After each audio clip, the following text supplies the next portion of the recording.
Shalom jemaat Sitri Marahan, mari sama-sama kita memuji Tuhan. Katakan,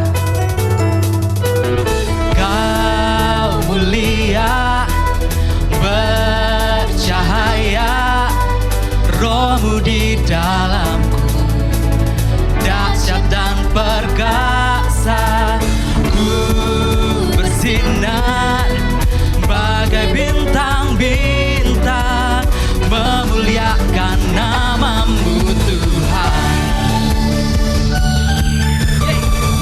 Karya salib-Mu membukakan anugerah yang tiada terbatas. Surga bumi menyaksikan kedaulatan-Mu Tuhan.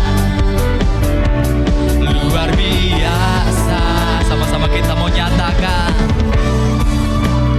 Semesta memuja,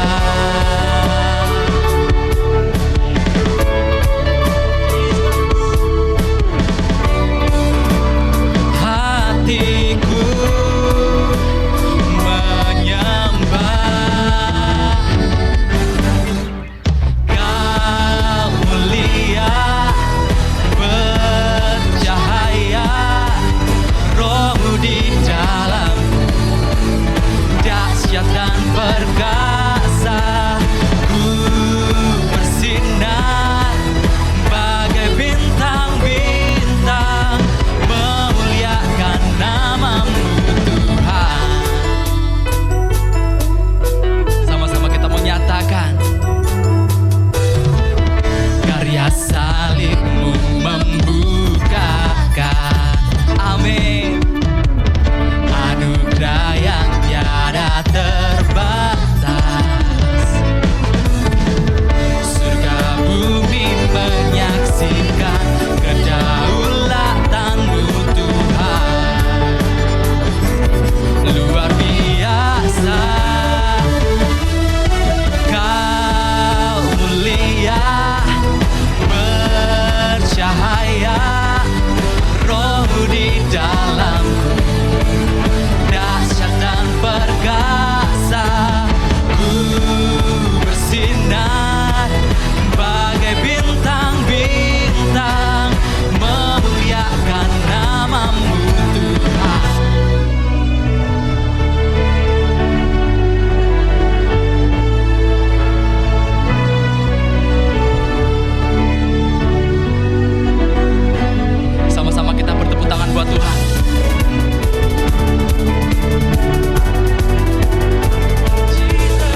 sini, memulihkan hati, menyembuhkan yang terluka.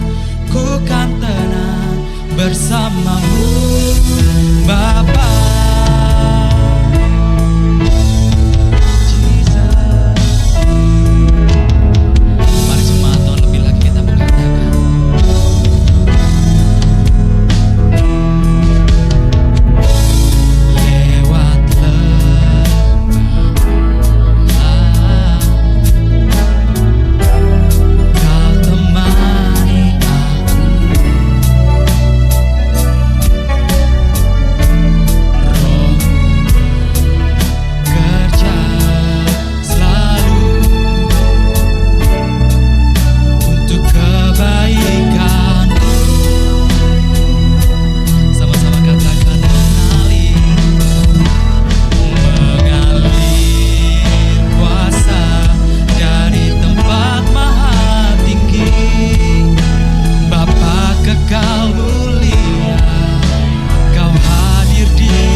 jiwa-jiwa Tuhan yang ada di luar sana, yang pada hari-hari ini sedang mengalami kekurangan Tuhan.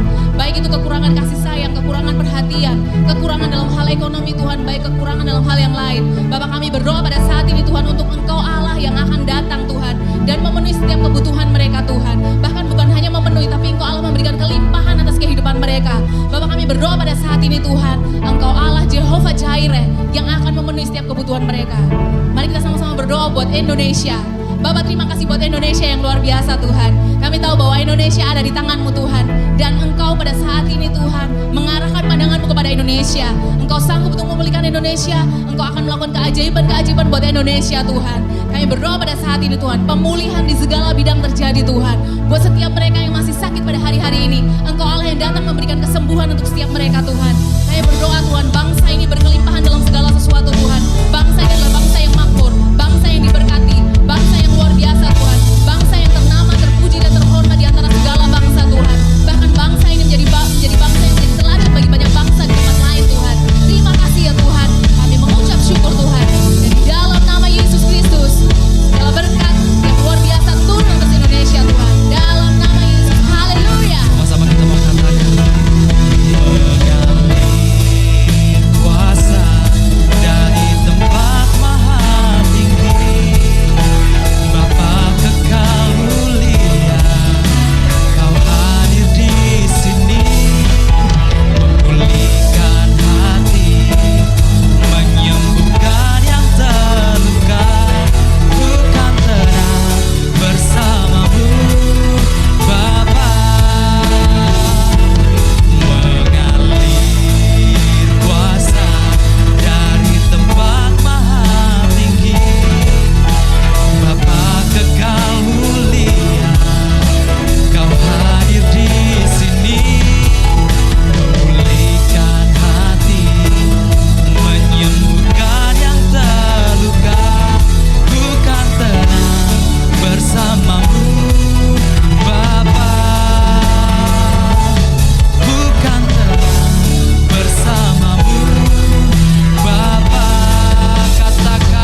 Shalom Bapak Ibu sekalian yang saya kasihi, kita berjumpa lagi pada hari ini di kesempatan yang berbahagia untuk kita boleh beribadah dan menikmati berkat Tuhan. Sebelum kita akan mendengarkan firman Tuhan, saya ingin mengajak kita semua boleh berdoa dan memohon pimpinan daripada Roh Kudus.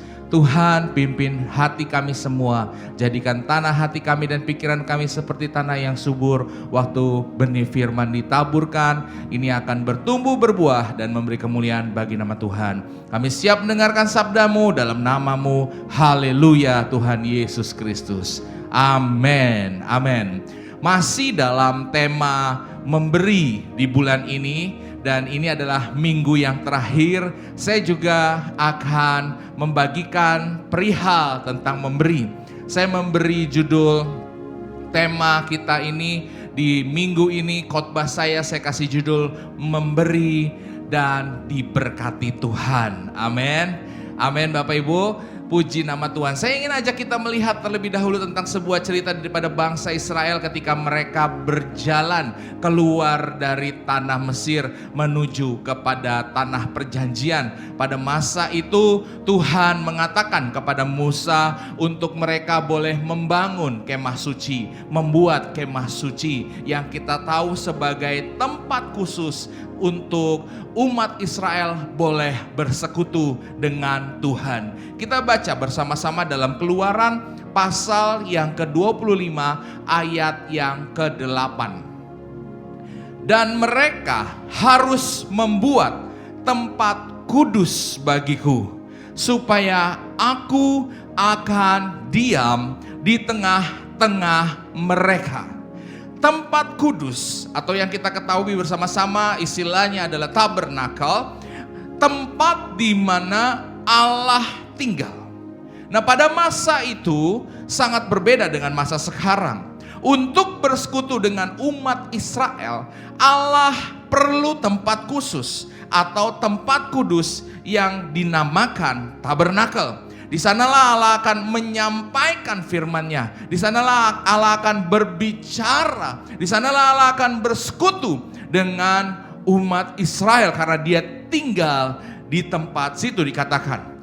Namun pada masa sekarang, Allah tidak lagi memakai tempat khusus seperti pada zaman Musa.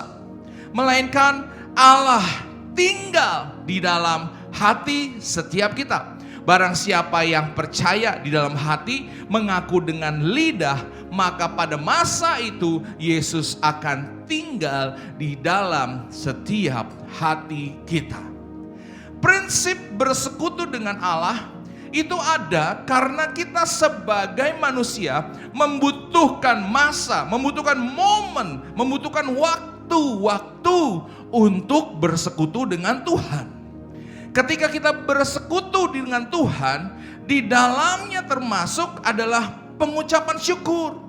Pada saat kita bersekutu dengan Tuhan, tentu saja kita menaikkan rasa syukur kita atas berkat, anugerah, rahmat, dan pemeliharaan daripada Tuhan.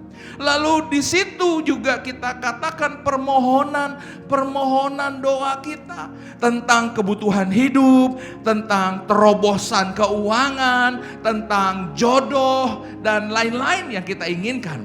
Di situ kita bersekutu dan kita ingin agar Tuhan boleh menjawab setiap permohonan doa kita.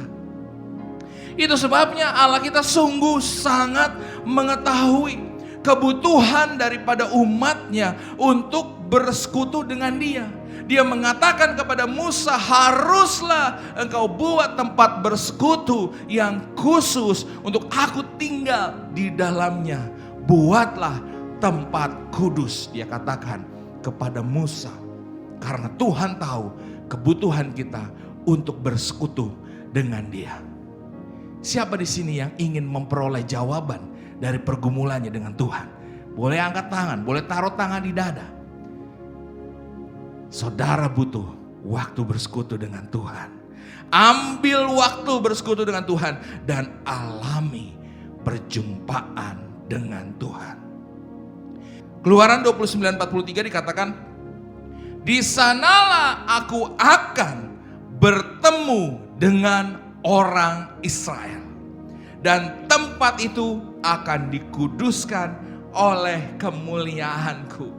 Di situ tempat khusus itu Tuhan akan bersekutu dengan umat Israel. Dan di situ akan dinyatakan kemuliaan Tuhan. Mundur sedikit ya, pada ayat yang ke-42b bagian terakhir dikatakan, sebab di sana aku akan bertemu dengan kamu dan untuk berfirman kepadamu.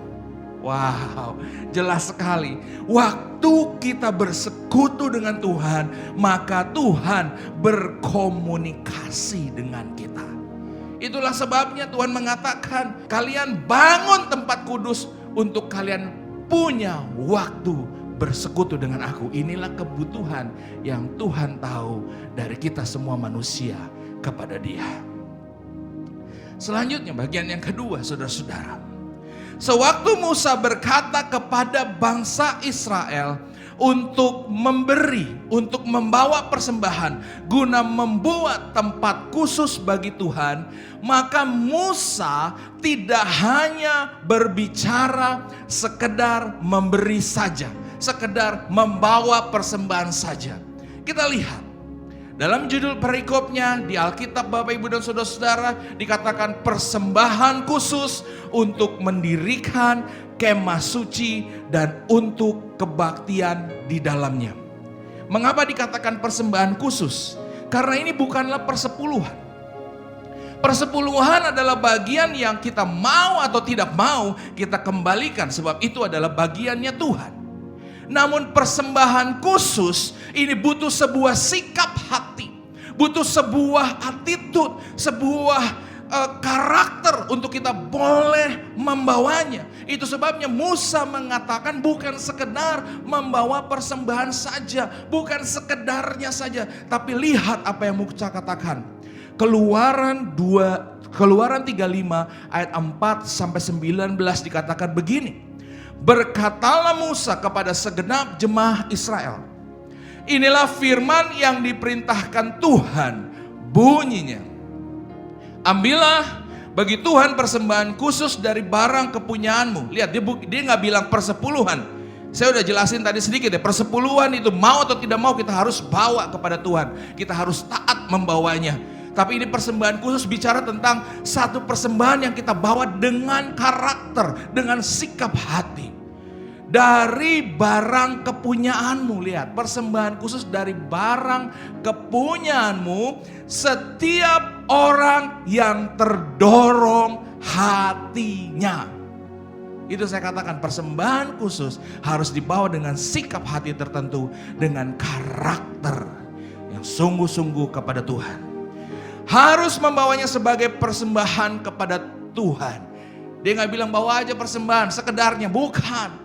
Ada banyak orang meminta sumbangan-sumbangan bagi gereja dan mereka tidak mengatakan bagaimana harus membawanya, tidak mengajarkan, sehingga akhirnya yang dibawa adalah sekedarnya. Tidak ada pengalaman-pengalaman ilahi bagi umat Tuhan. Nah, Musa mengajarkan dengan jelas apa-apa yang harus dibawa. Dikatakan begini, bawalah kepada Tuhan emas, perak, tembaga, kain ungu tua, kain ungu muda, kain kimisi, lenan halus, bulu kambing, kulit domba jantan yang diwarnai merah, kulit-kulit lumba-lumba, kayu penaga, minyak untuk penerangan, rempah-rempah untuk minyak urapan, untuk ukupan dari wangi-wangian, permata krisopras dan permata tatahan untuk baju efod dan untuk tutup dada.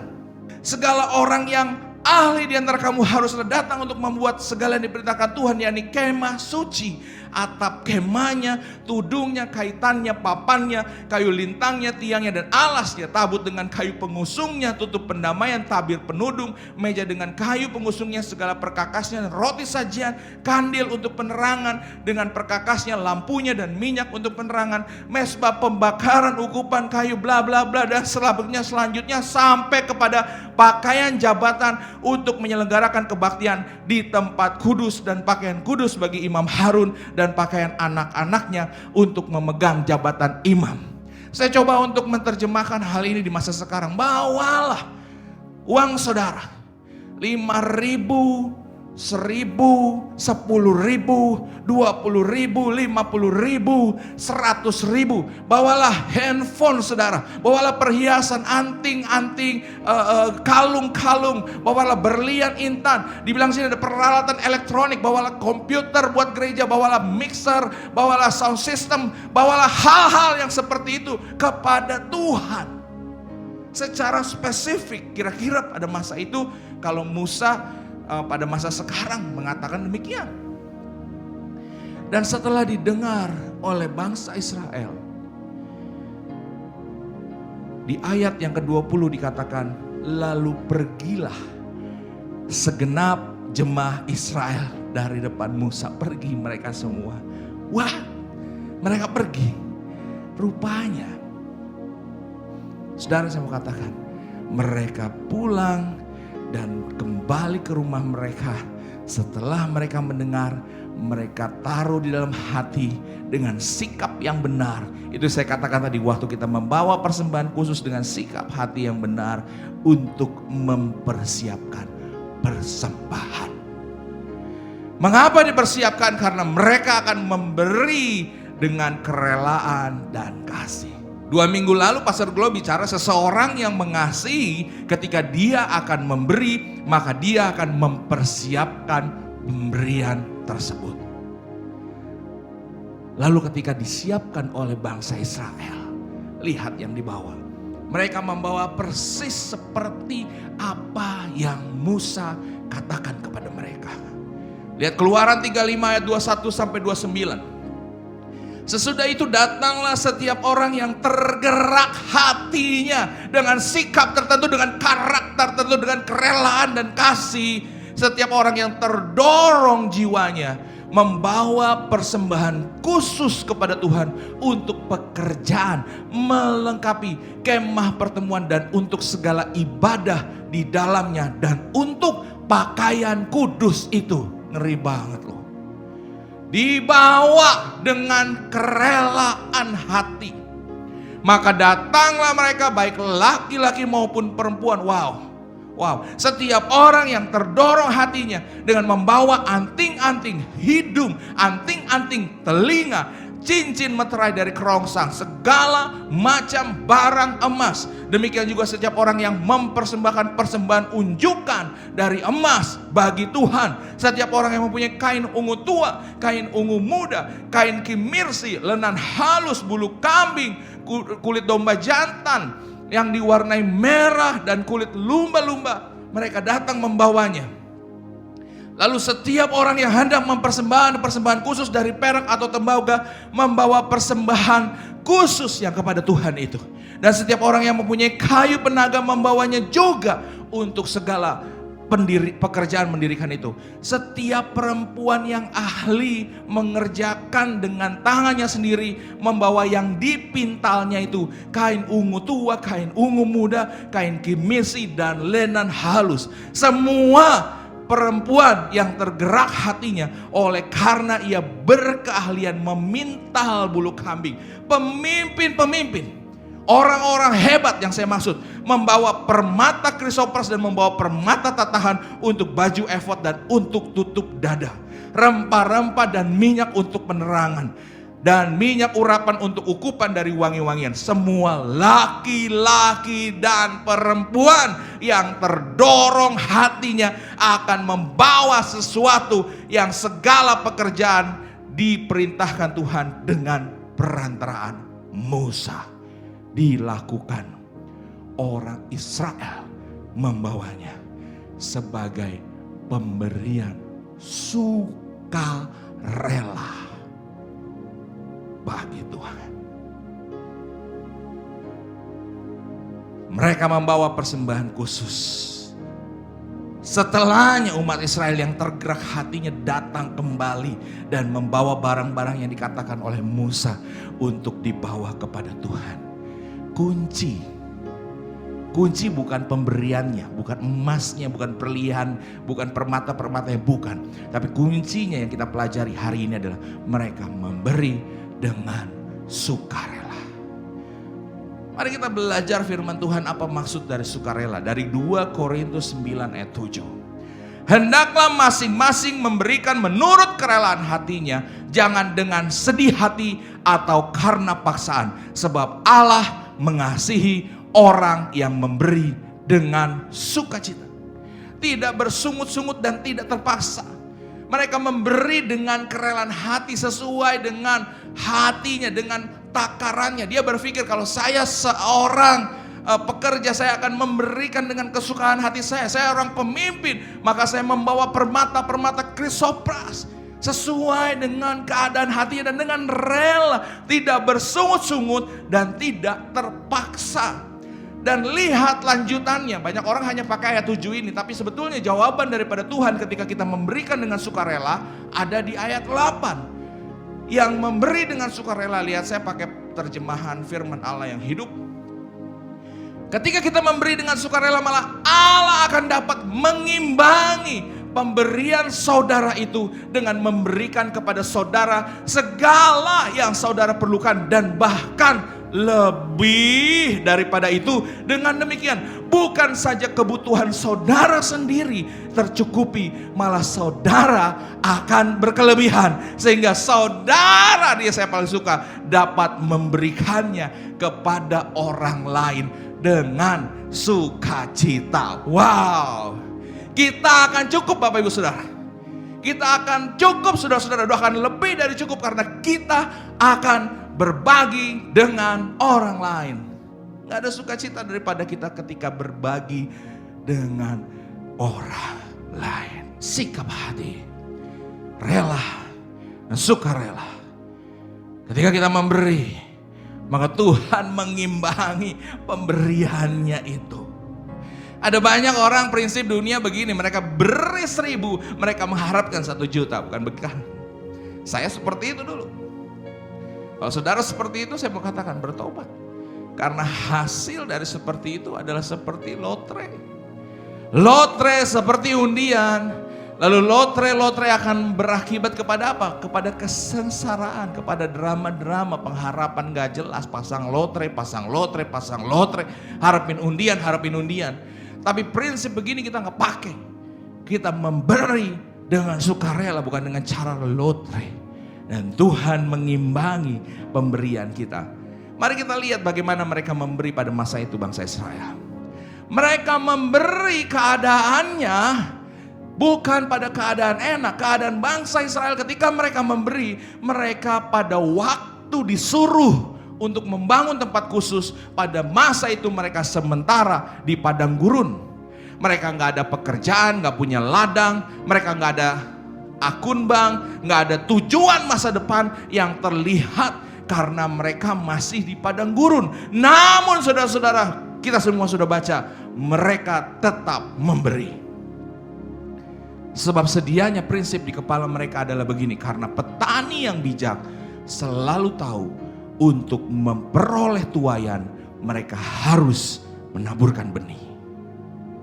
Ini yang dimiliki oleh bangsa Israel. Dalam ketaatan seperti itulah, maka akhirnya mereka di padang gurun mereka memberi.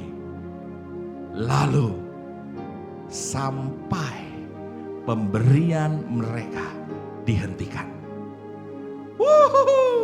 Mereka di padang gurun, mereka gak bersungut-sungut, mereka gak bilang, Tuhan aku lagi gak punya duit, masa lagi pandemik, lagi resesi, lagi susah, gak ada masa depan, bagaimana ini, kita gak tahu kok kita disuruh. Mereka gak pikir itu, mereka tahu bahwa untuk mereka memperoleh tuaian, mereka harus menabur. Jadi apa yang mereka punya sesuai dengan kondisi mereka, mereka membawa bagian-bagian mereka kepada Tuhan dengan kerelaan. Dan ketika mereka membawa, mereka dihentikan untuk membawa lagi karena pemberian mereka sudah lebih dari cukup untuk membangun kemah suci.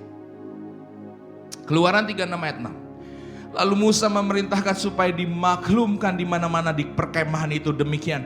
Tidak usah lagi ada orang laki-laki atau perempuan yang membuat sesuatu menjadi persembahan khusus bagi tempat kudus. Demikianlah rakyat itu dicegah membawa persembahan lagi. Dan ketika ini terjadi, tempat kudusnya sudah jadi. Keluaran 40 ayat 34, tempat kudus yang dibangun dengan kerelaan hati, dengan ketaatan, dengan kasih kepada Tuhan. Maka dikatakan lalu awan itu menutupi kemah pertemuan. Tempat kudus itu ditutupi awan dan kemuliaan Tuhan memenuhi kemah suci. Wah, saudara-saudara, ketika saya membaca dan belajar ini, saya mendapatkan satu pelajaran seperti ini. Bayangkan, jika Tuhan bisa membuat kemuliaan seperti itu, sampai Musa nggak bisa masuk ke dalam tempat sucinya. Kalau Bapak Ibu baca di ayat selanjutnya, bayangkan apa yang Tuhan bisa buat bagi saudara dan saya. Kalau bangunan aja bisa ada kemuliaan, bagaimana hidup saudara dan hidup saya? Dan kenyataannya itulah sesungguhnya yang Tuhan rindukan, yang Tuhan inginkan akan buat di dalam setiap kehidupan kita. Dia ingin memenuhi hidup kita dengan kemuliaannya, katakan amin. Dan Tuhan sangat suka dan Tuhan menyukai untuk memperlihatkan, untuk memanifestasikan kemuliaannya dalam hidup seseorang. Perhatiin, di mana dia bisa buka pintu yang seorang pun gak bisa buka, terobosan terjadi. Di mana dia bisa menjawab, di mana seorang pun gak bisa jawab, saudara. Tuhan suka, dia suka akan hal yang seperti itu. Lalu ketika itu terjadi, orang-orang di sekitar saudara akan mulai bertanya, bagaimana hal itu bisa terjadi? Padahal mereka tahu bahwa saudara sedang di padang gurun, saudara sedang dalam tekanan, sedang dalam permasalahan, sedang dalam ujian. Dan saudara menjawab, dia adalah Raja segala raja, Tuhan segala Tuhan yang sanggup melakukannya. Inilah yang terjadi ketika kita menjadikan firman Tuhan ini prinsip dan menghidupinya dalam hidup kita. Kita diberkati, lebih dari cukup untuk memberkati orang lain dengan sukacita, dan orang lain yang menerima berkat kita menjadi percaya kepada kebesaran Tuhan. Saya mau tutup dengan prinsip ini, saudara. Ini semua bisa terjadi kalau kita boleh menjadikan firman Tuhan sebagai prinsip, melakukannya dan menghidupinya dalam hidup kita masing-masing. Kalau kita lihat tentang prinsip, maka ada satu prinsip yang nggak bisa ditoleransi, yaitu prinsip pesawat terbang. Lihat ini, pesawat terbang komersil, bobot mereka rata-rata atau berat rata-rata pesawat terbang komersil itu sekitar 250 ton sampai 350 ton. Lalu dia dengan berat seperti itu, berat maksimum 350 ton, akan terbang di ketinggian rata-rata 35.000 kaki. Tinggi, berat dan tinggi. Dan lihat prinsipnya, setiap kali pesawat terbang dengan berat sedemikian, dia akan selalu bisa tinggal landas untuk terbang pada masa tertentu sampai di kecepatan tertentu di landasan pacu. Dia akan meluncur dan pada ujungnya dia akan terbang. Tidak pernah ada pesawat yang meluncur dan dia tidak terbang. Dia akan selalu terbang. Dan pertanyaan begini, mengapa pesawat bisa jatuh? Karena ada pelanggaran prinsip. Satu, kelebihan beban. Yang kedua, tidak melakukannya sesuai prosedur. Ketika pesawat kelebihan beban, maka kita akan dengar beberapa waktu yang lalu pesawat jatuh di Medan karena terlalu banyak angkut durian, salah satunya karena ada pejabat yang bawa durian terlalu banyak di situ. Itu isunya yang berkembang di media sosial. Pesawat jatuh karena kesalahan prosedur ketika pengecekan, padahal sebetulnya ada peralatan yang tidak berfungsi namun diizinkan untuk terbang, dan dia terbang. Lalu terjadi kecelakaan penerbangan. Dalam hidup kita, ketika kita melanggar hal yang prinsip, yang saya namakan ketika kita berdosa, melanggar hal prinsip, maka kita bisa hidup dalam keadaan tidak diberkati Tuhan. Namun, apapun keadaanmu, dalam tekanan, dalam susah, ketika engkau mau memberi, prinsipnya Tuhan pasti akan memberkati. Mengapa kita tidak diberkati? Mungkin ada hal-hal yang masih kita lakukan belum benar di hadapan Tuhan. Mari hari ini saya mengajak kita semua untuk boleh menaruh kembali hati yang benar, melakukan prinsip firman Tuhan, menghidupinya, dan orang lain boleh melihat oleh karena Tuhan bekerja secara mulia dalam hidup kita semua. Mari kita berdoa. Tuhan, aku berdoa kepada setiap saudara-saudaraku hari ini. Mereka boleh menerima pengertian yang benar dari Tuhan. Mereka boleh mendapat pengertian yang benar dari Tuhan. Dan di dalam nama Tuhan Yesus Kristus, aku berdoa firman ini boleh menjadi prinsip. Mereka akan memberi dengan sukarela, dengan sukacita, tidak bersungut-sungut, tidak marah-marah, tidak terpaksa. Namun mereka akan taat dan mereka melihat hasil daripada pemberian mereka. Tuhan memberkati setiap mereka. Dalam nama Tuhan Yesus Kristus aku berdoa. Amin. Minggu depan kita akan ada ibadah online hanya untuk Jumat Agung saja. Namun ibadah Paskah, perayaan Paskah pada hari Minggunya kita tidak ada ibadah online. Oleh sebab itu saya mendorong untuk Bapak Ibu bisa hadir di onsite. Silakan mendaftar kepada admin gereja dan ketua CG masing-masing. Bisa book di jam yang 9 atau jam 11. Lalu bawalah persembahan bagi Tuhan. Sebab Dia Tuhan yang layak untuk menerima segala persembahan kita dengan sukarela. Tuhan memberkati. Puji nama Tuhan. Tiba saatnya kita akan memberikan yang terbaik lewat persembahan kita kepada Tuhan. Saya percaya Bapak Ibu Saudara sudah memberikan dan mempersiapkan yang terbaik. Dan hari ini saya hanya akan membacakan satu janji yang Tuhan berikan kepada kita, kepada orang-orang percaya yang setia, yang rela, yang dengan sungguh-sungguh mau memberikan persembahan yang terbaik bagi Tuhan. Ini janji yang akan kita terima bersama Bapak Ibu Saudara. Dalam 2 Korintus pasal yang ke-9 ayat yang ke-8, demikian firman Tuhan. Allah akan dapat mengimbangi pemberian saudara itu dengan memberikan kepada saudara segala yang saudara perlukan dan bahkan lebih daripada itu.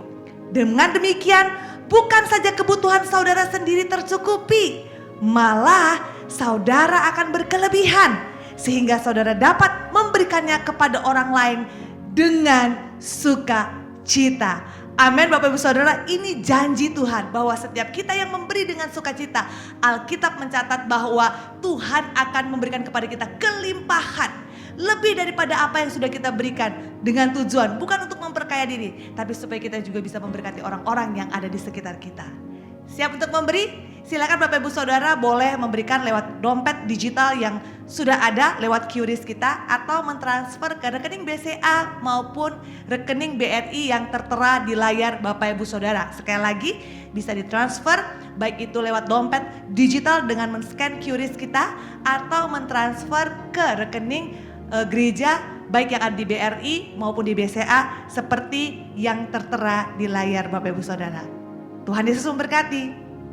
Jemaat yang dikasihi Tuhan, pulanglah dalam damai, sukacita dan kasih yang selalu baru, dan terimalah berkat Tuhan.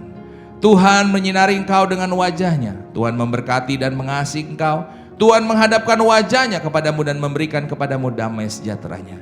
Diberkatilah keluar masukmu, diberkatilah keluarga, buah kandunganmu dan kesehatanmu. Diberkatilah pekerjaan pelayananmu, apa yang dikerjakan tanganmu dibuat Tuhan menjadi berhasil, dan kemana kakimu melangkah di situ tanah diberikan oleh Tuhan. Diberkatilah studimu, Dia Tuhan yang tidak pernah meninggalkan dan melupakan engkau. oleh karena Bapa di surga, Yesus Kristus yang mengasihi kita, dan penyertaan daripada Roh Kudus sampai selama-lamanya. Haleluya. Amin. Tuhan memberkati kita semua.